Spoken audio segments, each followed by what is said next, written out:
Salut gang, la fois passée on a fait une soirée, on a mis plein de sondages dans nos stories et on a eu quelques milliers de personnes qui ont répondu. Donc les résultats ne sont pas anecdotiques, c'est quand même des résultats qui parlent. Et on se fait souvent demander, c'est quoi les autres qui dépensent ou c'est quoi que les autres font comme salaire. On veut quand même se comparer pour voir où est-ce qu'on est. Je vais commenter les résultats parce qu'il y a beaucoup de résultats qui m'ont vraiment fait de la peine, qui sont venus me chercher pour vrai. Et je vais les commenter sans jugement. Donc c'est vraiment juste de dire ce que j'en pense. Puis si je peux en aider quelques-uns, alors tant mieux. Bon, la première question, c'était désires-tu une certaine liberté financière?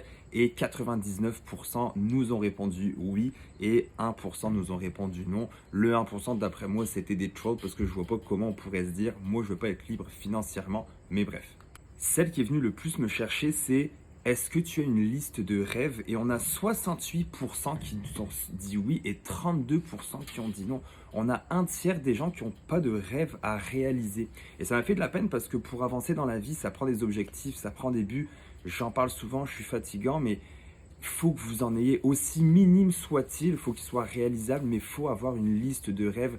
C'est tellement important pour avancer dans la vie, pour avoir de l'espoir. Je veux dire, la liste de rêves, si vous, vous en avez pas, s'il est trop tard, peut-être, je ne le sais pas, on ne se connaît pas, au moins assurez-vous que dans votre entourage, vos enfants, etc., et des rêves, c'est ça qui va leur faire avancer dans la vie. Une autre question était, trouves-tu cela difficile d'épargner pour investir? Et on a 38% qui nous ont répondu oui.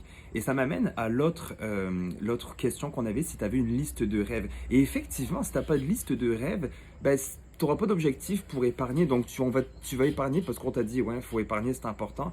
Mais si tu as des rêves, si tu as des objectifs, ça va tellement être beaucoup plus facile d'épargner. Donc je vous encourage à vous fixer des objectifs de vie pour que justement la motivation et la discipline d'épargner se fassent automatiquement.